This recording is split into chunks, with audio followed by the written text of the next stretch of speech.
शुरू कर दिया है। सीधे दृश्य हम आपको दिखा रहे हैं मल्काजगिरी से।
ये तस्वीरें आप देख रहे हैं तेलंगाना के मल्काजगिरी से, जहां प्रधानमंत्री नरेंद्र मोदी रोड शो कर रहे हैं और अनुज यादव हमारे संवाददाता हमारे साथ फोन लाइन पर जुड़ रहे हैं और ज्यादा जानकारी देने के लिए। अनुज जी, ये तस्वीरें अपने आप में जो कहते हैं ना कि एक तस्वीर 1000 शब्द के बराबर होती है, ये तस्वीरें अपने आप में बता रही हैं कि किस तरह से प्रधानमंत्री नरेंद्र मोदी की लोकप्रियता ये तस्वीरें आप देख रहे हैं तेलंगाना के मल्काजगिरी से, जहां प्रधानमंत्री नरेंद्र मोदी रोड शो कर रहे हैं। तस्वीरें जिस तरीके से और अनुज यादव हमारे संवाददाता हमारे साथ फोन लाइन पर नरेंद्र मोदी की जुड़ रहे हैं और ज्यादा जानकारी देने के लिए। अनुज जी, ये तस्वीरें अपने आप में जो कहते हैं ना कि एक तस्वीर 1000 शब्द के बराबर होती है, ये तस्वीरें अपने आप में बता रही हैं कि किस तरह से प्रधानमंत्री नरेंद्र मोदी की लोकप्रियता वहां के स्थानीय लोगों के बीच है। काफी समय से दक्षिण लालचंद्र, बिल्कुल आपने सही कहा। तस्वीरें जिन तरीके से बयान कर रही हैं, दक्षिण भारत के अंदर प्रधानमंत्री नरेंद्र मोदी की लोकप्रियता इन तस्वीरों के माध्यम से दिखाई दे रही है। लाखों की संख्या में अपने प्रिय नेता को देखने के लिए ये मल्काजगिरी की जनता जहां पर सड़कों पर एक सैलाब सा उमड़ पड़ा है अपने प्रधानमंत्री की झलक को देखने के लिए। और हम लालचंद्र जानते हैं कि प्रधानमंत्री नरेंद्र मोदी ने पिछले काफी समय से वहां भारी भीड़ देखने को मिली। केरल के अंदर, अब तेलंगाना के अंदर और कल फिर तमिलनाडु के अंदर। कुल मिलाकर दक्षिण भारत के अंदर जो प्रधानमंत्री नरेंद्र मोदी का फोकस रहा है, उनकी नीति और नीयत रही है लोगों का विकास करना, लोगों को आगे बढ़ाना, सबसे पहले राष्ट्र को प्रथम रखते हुए अपनी कार्यशैली को दिखाना, वो ही अब जनता के माध्यम से ये तस्वीरें दिखाई देती हैं। क्योंकि जब यहाँ की जनता को, आसपास के इलाकों को पता चला, तो ना सिर्फ मल्काजगिरी की बल्कि अलग अलग जिलों की जनता सुबह से ही आना शुरू यहाँ पर हो गई थी और प्रधानमंत्री नरेंद्र मोदी की एक झलक पा लेना चाहते हैं। अभिवादन यहाँ की जनता प्रधानमंत्री नरेंद्र मोदी का करती हुई इन तस्वीरों के माध्यम से नजर आ रही है। लाखों की संख्या है यहाँ पर, जो सड़क के दोनों तरफ जो को, क्या बुजुर्ग, क्या नौजवान, क्या युवा, सब यहाँ पर अपने प्रिय नेता को देखने के लिए मल्काजगिरी की जनता यहाँ इकट्ठा हुई है। लालचंद्र, बिल्कुल आपने जो बात कही कि दक्षिण भारत को लेकर के खास तौर पर प्रधानमंत्री नरेंद्र मोदी का जो साउथ कनेक्ट है, उसी साउथ कनेक्ट के सिलसिले में वो कई बार, इसी साल की अगर बात करूं तो कई बार वो दक्षिण भारत के राज्यों का दौरा कर चुके हैं। इस बार भी वो एक बड़े दौरे पर निकले हैं दक्षिण भारत के। ये जो तेलंगाना में जो उनकी ये उनका जो रोड शो है, उसमें खास तौर पर जिस तरह से मैं देख पा रहा हूं इन तस्वीरों में कि लोग जो उनसे मुलाकात कर चुके होते हैं, वो फिर से एक बार इस काफिले के आगे जाकर खड़े होते हैं प्रधानमंत्री को देखने और अभिवादन करने के लिए। किस तरह का वहां के लोगों से भी अगर कोई बातचीत आपकी हुई हो, लोगों की क्या प्रतिक्रिया है, उनके मन के उद्गार क्या हैं?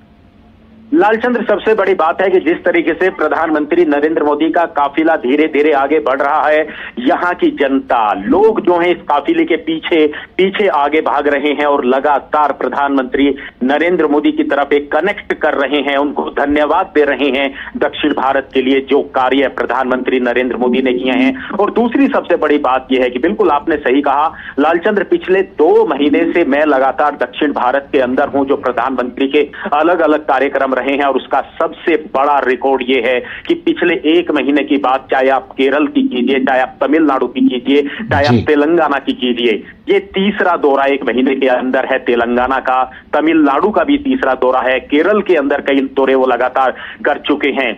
इतने कम समय के अंदर बार बार प्रधानमंत्री का जनता के बीच में जाना और गारंटी देना, इस बात की गारंटी देना कि ये मोदी की गारंटी है, लोगों का विकास, उनका उत्थान, ये वो सारी चीजें हैं जो प्रधानमंत्री कनेक्ट करते हैं जनता के साथ। और जब प्रधानमंत्री इसी तरीके से सड़क से निकलते हैं, एक कहें तो रोड शो के माध्यम से, तो फिर जनता अभिवादन करना नहीं भूलती।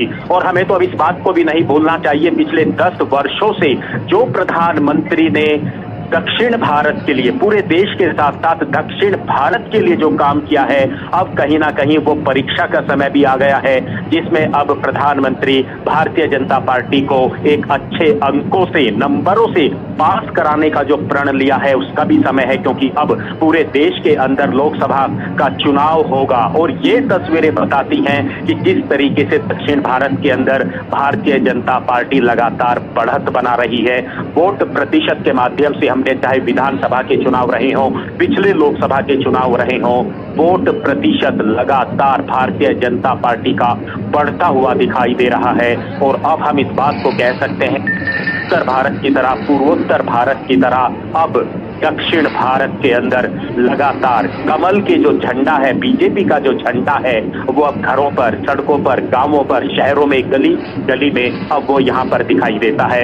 ये प्रधानमंत्री की लोकप्रियता, केंद्र सरकार की जो कार्य करने की जो कुशलता रही है, जमीनी स्तर पर योजनाओं को पहुंचाने की मोदी की गारंटी, वही आज जनता की भीड़ के रूप में, आज ये तस्वीरों के रूप में दिखाई दे रही है। लालचंद, बिल्कुल आपने सही कहा। अभी हाल में जो विधानसभा चुनाव हुए थे, उसमें चाहे वोट प्रतिशत हो, सीटों की संख्या हो, उसमें भारतीय जनता पार्टी ने काफी सुधार किया है तेलंगाना में। ये जो मल्काजगिरी का ये इलाका है जहां पर ये रोड शो हो रहा है, मैं चाहूंगा कि देश के दूसरे हिस्से के हमारे दर्शकों को आप जरा बताइए कि ये मल्काजगिरी किस तरह का इलाका है, ये रोड शो कहां पर है, प्रधानमंत्री नरेंद्र मोदी जहां पर अभी रोड शो कर रहे हैं।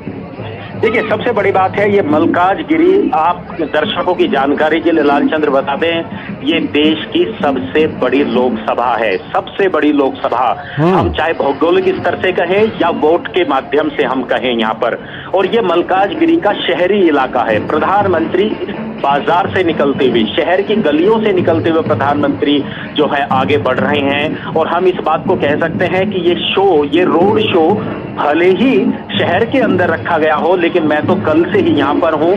सुबह से ही जो ग्रामीण इलाकों की जनता है वो अपने अपने अलग अलग ट्रांसपोर्ट के माध्यमों से वो यहाँ पहुंचना शुरू हो चुकी थी। हमने जब यहाँ भारतीय जनता पार्टी के नेताओं से, यहाँ के लोगों से हमने बातचीत की तो इस तरह की बात कर रहे थे कि 2 से 2.5 लाख लोग यहाँ पर आएंगे, और वो बात बिल्कुल तस्वीरों के माध्यम से दिखाई दे रही है कि यहाँ पर लाखों की संख्या में अपने प्रिय नेता का दर्शन करने के लिए यहाँ पर मल्काजगिरी की जनता यहाँ पर पहुंची है। और हम इस बात को भी हम कह सकते हैं कि ये शहरी इलाका है, बड़ा इलाका है, लेकिन इसके अंदर 7 विधानसभाएं भी इसके अंदर आती हैं। तो कुल मिलाकर हम कह सकते हैं कि हर विधानसभा को कवर करने की कोशिश की है प्रधानमंत्री नरेंद्र मोदी ने। इस रोड शो के माध्यम से सभी विधानसभाओं के लोगों को, लोकसभा के लोगों को यहाँ पर आमंत्रित किया गया था। और आज इस रोड शो के माध्यम से हम इन तस्वीरों को देख रहे हैं कि सड़क के दोनों तरफ यहाँ पर युवाओं के मन में जो एक उत्साह है, और आज सबसे बड़े जो नारे यहाँ पर लगते हुए दिखाई दिए वो हर बार की तरह वही मोदी मोदी मोदी जो है यहाँ की जनता लगातार करती हुई प्रधानमंत्री के काफिले के साथ साथ आगे बढ़ रही है। लालचंद जी, दक्षिणी राज्यों की बात करें अनुज, तो हम जानते हैं कि कर्नाटक में भारतीय जनता पार्टी बहुत मजबूत रही है। उसके बाद तमाम जगहों पर भारतीय जनता पार्टी की कोशिशें जारी हैं, तमिलनाडु हो, केरल हो, आंध्र प्रदेश हो, लेकिन कर्नाटक के बाद तेलंगाना ही वो दूसरा राज्य है जहां भारतीय जनता पार्टी की दक्षिण में सबसे ज्यादा पकड़ मानी जाती है। ये तेलंगाना जो है, यहां पर भारतीय जनता पार्टी और ज्यादा कोशिशें करके और यहां पर कर्नाटक के बाद एक और बड़ी सफलता की कोशिश कर सकती है इस तेलंगाना राज्य में। लालचंद्र, अगर हम तेलंगाना को उत्तर प्रदेश की राजनीति से और बिहार की राजनीति से अगर हम जोड़ के देखें तो वही चीजें यहाँ भी तेलंगाना के अंदर दशकों से लगातार रही थी। वंशवाद की राजनीति, भ्रष्टाचार, उसको जब खत्म करने का जो बेड़ा प्रधानमंत्री नरेंद्र मोदी ने उत्तर भारत के राज्यों के अंदर उठाया, वहां हम आज जानते हैं कि वहां वंशवाद की राजनीति खत्म हुई है, जातिवाद खत्म हुआ है। तेलंगाना के अंदर जब लगातार प्रधानमंत्री मोदी यहाँ पर चाहे विधानसभा चुनावों की बात करें या अलग अलग जितनी भी कार्यक्रम प्रधानमंत्री के रहते हैं, उन्होंने सबसे ज्यादा टारगेट वंशवाद की राजनीति को तेलंगाना के अंदर किया, जातिवाद की राजनीति को, भ्रष्टाचार के जो मुद्दे लगातार यहाँ की अखबारों की सुर्खियां में, मीडिया में बने रहते हैं, प्रधानमंत्री ने उन पर काफी फोकस किया। लोगों के बीच में जाकर, जनता के बीच में जाकर इस बात का जिक्र किया कि आप देखिए उत्तर प्रदेश को, आज आप देखिए बाकी राज्यों के अंदर, आप देखिए मध्य प्रदेश को, आप देखिए किस तरीके से लगातार आगे बढ़ रहे हैं। तेलंगाना को अगर आगे बढ़ाना है तो वंशवाद की राजनीति को खत्म करना होगा। और इसी बात को लेकर आज हम देख सकते हैं कि तेलंगाना बिल्कुल एक नया राज्य तेलंगाना जरूर बना, लेकिन जिस तरीके से इसे विकास के रास्ते पर आगे चलना चाहिए था, जो विकास की रफ्तार होनी चाहिए थी, वो इस राज्य के अंदर नहीं दिखाई दी। और जब भारतीय जनता पार्टी की नीति, नीयत और नेताओं को जब तेलंगाना की जनता आज दूसरे राज्यों के अंदर देख रही है तो निश्चित तौर पर वो ही ऐसा ही राज्य, ऐसा ही विकसित भारत, विकसित देश को आगे बढ़ाने में अब यहाँ की जनता लगातार भारतीय जनता पार्टी का समर्थन करती हुई नजर आ रही है। और ये सिर्फ तस्वीरों के माध्यम से नहीं, ये तो वोट प्रतिशत जिस तरीके से लगातार तेलंगाना के अंदर बढ़ा है, चाहे विधानसभा चुनाव की बात करें, बाकी चुनावों की बात करें, प्रधानमंत्री नरेंद्र मोदी की रैलियों में 2 लाख से लेकर 5 लाख तक की जनता का आना इस बात का सबूत है कि अब यहाँ की जनता भी बदलाव चाहती है और देश के विकास में, राष्ट्र के विकास में प्रधानमंत्री का साथ देना चाहती है। लालचंद, अनुज, तेलंगाना में प्रधानमंत्री का ये रोड शो तो चल रहा है मल्काजगिरी में। प्रधानमंत्री के इस दौरे के दौरान तेलंगाना में प्रधानमंत्री के कुछ और कार्यक्रम भी हैं क्या? देखिए, तेलंगाना के बाद प्रधानमंत्री अब तमिलनाडु से आज उनकी शुरुआत हुई थी, केरला के अंदर थे, अभी शाम को तेलंगाना के अंदर, और इसके बाद प्रधानमंत्री नरेंद्र मोदी तमिलनाडु के में भी जाएंगे। तमिलनाडु में भी उनके कार्यक्रम रहेंगे। तो निश्चित तौर पर तेलंगाना के अंदर कल कार्यक्रम रहेंगे।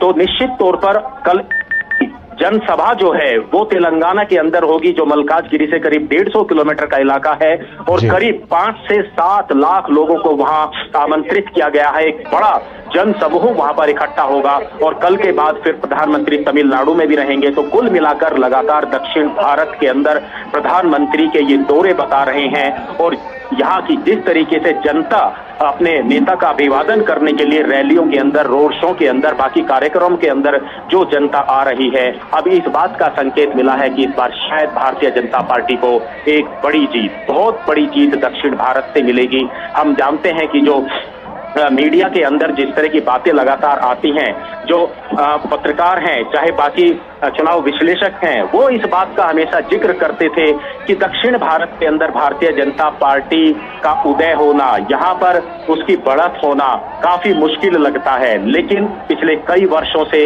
अब राजनीतिक पंडितों की वो भविष्यवाणी लगातार गलत साबित होती रही है, और इसको गलत साबित कर रही है दक्षिण भारत की जनता, तमिलनाडु की जनता, तेलंगाना की जनता। लालचंद, अनुज, जिस तरह प्रधानमंत्री नरेंद्र मोदी ने बीजेपी के लिए 370 का और एनडीए के लिए 400 पार का नारा दिया है, वैसे में जो तेलंगाना की 17 सीटें हैं, भारतीय जनता पार्टी की पूरी कोशिश होगी कि अपनी पार्टी के लिए भी और उनके जो गठबंधन के सहयोगी हैं उनके साथ तेलंगाना की 17 सीटों में से ज्यादा सीटों पर जीत दर्ज की जाए।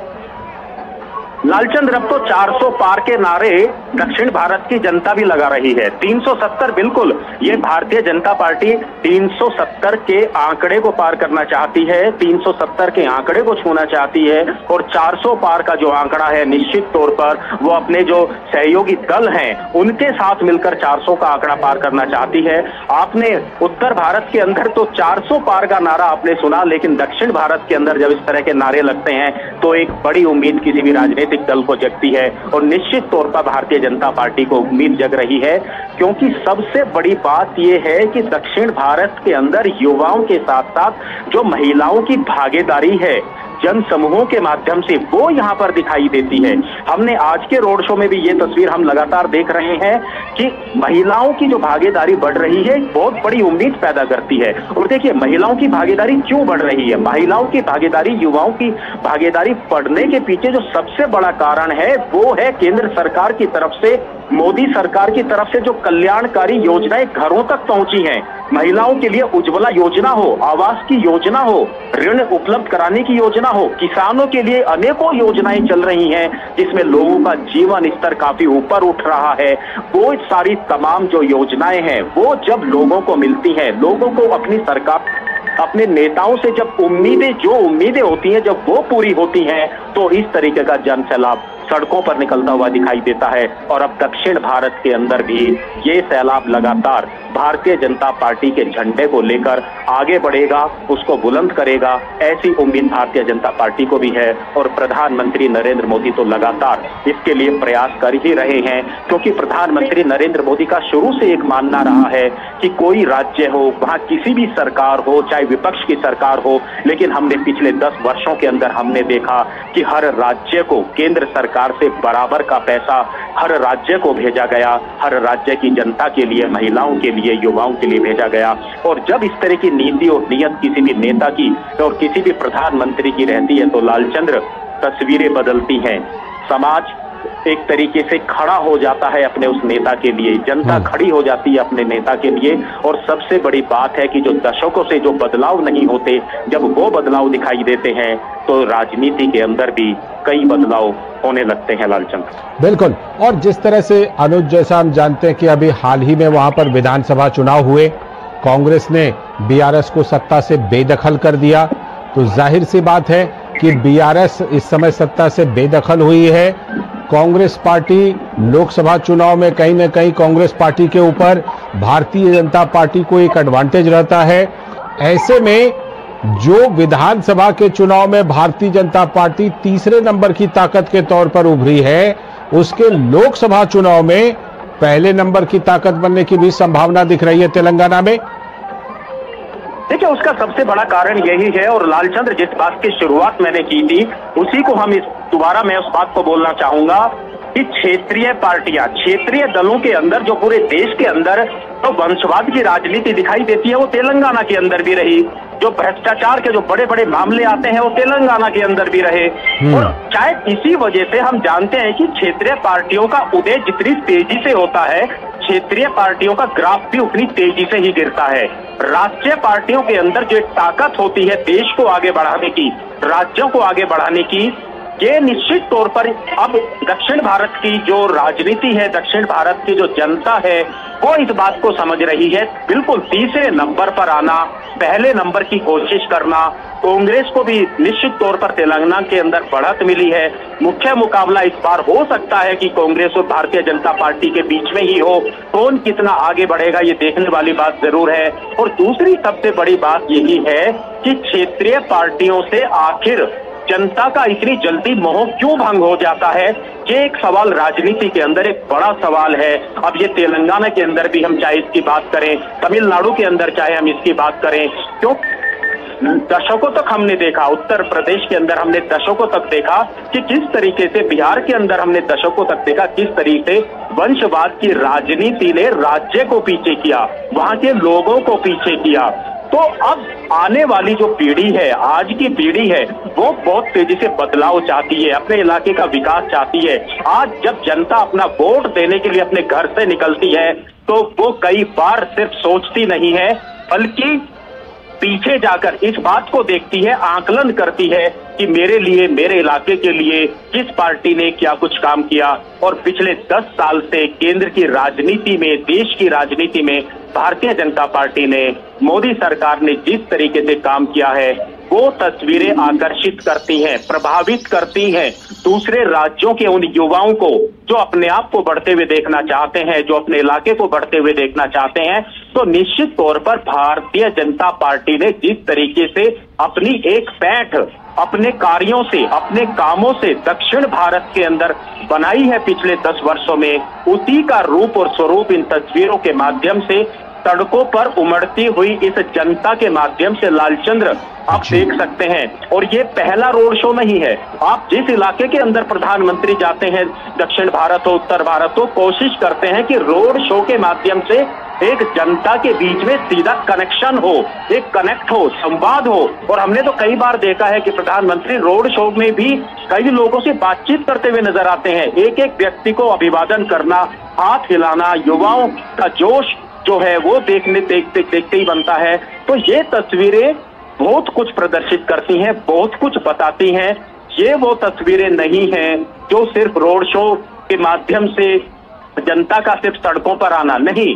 सबसे बड़ी बात है कि इन रोड शो के माध्यम से अपनी एक भावनाओं का प्रदर्शन यहाँ की जनता प्रदर्शित करते हुए नजर आती है अपने प्रिय नेता के प्रति। और ये हमने देखा है कि जब प्रधानमंत्री चले जाते हैं उसके बावजूद भी घंटों तक सड़कों पर डांस करना, नृत्य करना, अपनी लोक परंपरा को जो है उसको प्रदर्शित करना, एक अनुभव फील करना कि आज उन्होंने अपने देश के प्रधानमंत्री के दर्शन किए, घंटों से इंतजार, घंटों तक उसके बावजूद भी डटे रहना, ये प्रधानमंत्री की लोकप्रियता है उनके कार्यों की वजह से, उनकी नीति और नीयत की वजह से। लालचंद बिल्कुल वो दिखाई पड़ता है जिस तरह से कि वो लोगों के साथ कनेक्ट होते हैं, लोग जिस तरह उनके साथ कनेक्ट होते हैं, ये सब कुछ दिखाई पड़ता है। इस रोड शो में अनुज, अगर मैं बात करूं, प्रधानमंत्री नरेंद्र मोदी के साथ केंद्रीय मंत्री जी किशन रेड्डी हैं और वहां पर जो उनके लोकसभा के बीजेपी के उम्मीदवार हैं एटाला राजेंद्र, वो भी हैं। एटाला राजेंद्र की जी के जो उम्मीदवार हैं वो तो बिल्कुल प्रधानमंत्री की जीत पे जो है लगातार उनके साथ चल रहे हैं। जी, मैं उन्हीं के बारे में जानना चाह रहा था कि उनकी कुछ बैकग्राउंड, उनका कुछ पृष्ठभूमि अगर आपको आपकी जानकारी में हो तो वो हमें शेयर कीजिए। देखिए, लंबे समय से संगठन से जुड़े रहे हैं। भारतीय जनता पार्टी के लिए उन्होंने अपना जो है कई दशकों से अपना जो जीवन है भारतीय जनता पार्टी को समर्पित यहाँ पर किया है, उनके कार्यों की वजह से, खास तौर से जो इनका एक सामाजिक जो उनका लोगों से जुड़ाव है, उसकी वजह से उनकी एक काफी बड़ी लोकप्रियता इस इलाके के अंदर है। कई बार जो है वो यहाँ पर जो निगम के चुनाव हैं, जो ग्रुप के चुनाव हैं, उनको भी उन्होंने लड़ा है, और जनता के बीच में जो उनका एक कनेक्शन है वो एक सबसे बड़ी बात है। और सबसे बड़ी बात है साफ स्वच्छ जो उनकी छवि है जनता के बीच में। एक ऐसे उम्मीदवार को भारतीय जनता पार्टी ने यहाँ पर खड़ा किया है जिसमें लोगों के मन में उनके प्रति एक इज्जत देखने को मिलती है, उनके कार्यों की वजह से, उनके सामाजिक कनेक्शन की वजह से। ये एक सबसे बड़ा प्रभाव यहाँ की जनता में, यहाँ के जो कैंडिडेट हैं भारतीय जनता पार्टी के, वो रखते हैं। और इन तस्वीरों में क्योंकि प्रधानमंत्री नरेंद्र मोदी ने पूरे रोड शो के अंदर उन्हें अपने साथ रखा है, और इस बात का एक सबसे बड़ा प्रमाण है कि प्रधानमंत्री नरेंद्र मोदी की जो छवि है, ऐसी ही छवि के नेता, समाज से जुड़े हुए नेता प्रधानमंत्री मोदी भी चाहते हैं, और भारतीय जनता पार्टी भी चाहती है कि ऐसे ही लोगों को टिकट दिए जाएं, ऐसे ही लोगों को जनता की सेवा के लिए भेजा जाए। बिल्कुल, आप हमारे साथ बने रहिएगा। हमारे साथ वरिष्ठ पत्रकार शेखर अय्यर जी भी हैं, मैं उनसे जुड़ता हूं, आप भी बने रहिएगा हमारे साथ। और शेखर सर, जो हम साउथ कनेक्ट की बात कर रहे थे, प्रधानमंत्री नरेंद्र मोदी के लिए, भारतीय जनता पार्टी के लिए तेलंगाना वो राज्य है जहां कर्नाटक के बाद अगर हम कहें तो भारतीय जनता पार्टी की सबसे ज्यादा, यानी दूसरे नंबर पर फिलहाल की बात कर रहा हूं, फिलहाल तेलंगाना ही वो राज्य है जहां पर भारतीय जनता पार्टी के विस्तार की सबसे ज्यादा संभावना है, और सबसे ज्यादा दूसरे नंबर की पकड़ भी है तेलंगाना में। चंद जी, आपने देखा कि 2018 विधानसभा चुनाव और 2023 विधानसभा चुनाव, उसमें 2018 में बीजेपी को 7% वोट मिली थी, अब 2023 में जाके 14% वोट मिला है। और जब लोकसभा में कम से कम 4 सीटें तेलंगाना बीजेपी की है। अब बीजेपी उम्मीद कर रही है कम से कम 10 से ऊपर ले जाने की, जब कुल सीट वहां पे 17 सीट है। और तेलंगाना लगातार बीजेपी से पहले ही वहां पर काफी अटेंशन दिए हैं, और इस बार भी आपको तेलंगाना विधानसभा चुनाव में भी बीजेपी का काफी अच्छी प्रदर्शन रही, अपना वोट परसेंटेज बढ़ा और साथ में एमएलएस भी बढ़े। इसीलिए अभी इस लोकसभा चुनाव में भी, क्योंकि पिछले चुनाव में 4 सीटें मिली थी लोकसभा चुनाव में, इस बार ज्यादा उम्मीद है। कई लोग भारत राष्ट्रीय समिति से भी लोग छोड़ के इस पे शामिल हो रहे बीजेपी में, इसलिए ज्यादा उम्मीद है। आज अभी जो हम देख रहे हैं, ये जो प्रदर्शन, प्रधानमंत्री जी का रोड शो, लोगों को उत्साह और मलकजगिरी, जैसे आपके संवाददाता कह रहे थे, ये सबसे बड़ा लोकसभा चुनाव क्षेत्र है जो हैदराबाद से लगा हुआ है। यानी यहाँ की जो जेंट्री है, यहाँ की जो लिटरेसी रेट है, यहाँ के कई आईटी प्रोफेशनल्स यहाँ रहते हैं, यहाँ मतलब एक अपने आप एक बहुत डेवलप्ड कॉन्स्टिट्यूएंसी है, काफी स्कोप भी है। यहाँ पे प्रधानमंत्री के लिए इस प्रकार की स्वागत, इससे दर्शाता है कि बीजेपी का यहाँ पे अच्छा ऑर्गेनाइजेशन बेस है। बिल्कुल दो लोकसभा चुनाव में काफी दिखाई देगा। आप हमारे साथ बने रहिएगा। हमारे साथ हेमंत कुमार वरिष्ठ पत्रकार जुड़े हुए हैं। हेमंत जी, जिस तरह से कि हम देख रहे हैं पीएम का जो साउथ कनेक्ट है, उस साउथ कनेक्ट के तहत तेलंगाना में आप किस तरह से संभावना देख रहे हैं इस बार भारतीय जनता पार्टी के लिए, एनडीए के लिए, खासतौर पर तब जब 370 और 400 पार का नारा है? ऐसा है, Telangana is a new state, ठीक है। जब से मतलब वो आंध्र प्रदेश का साथ रहा, अनडिवाइडेड आंध्र प्रदेश रहा, the politics was totally divided into 2 groups, 2 parties, Congress और टीडीपी। जी। और अब क्या है, तेलंगाना अलग हो गए हैं। वहां पर के चंद्रशेखर मुख्यमंत्री हुआ करते थे, और इस पर कांग्रेस का आए हैं सत्ता में, रेवंत रेड्डी बन गए मुख्यमंत्री।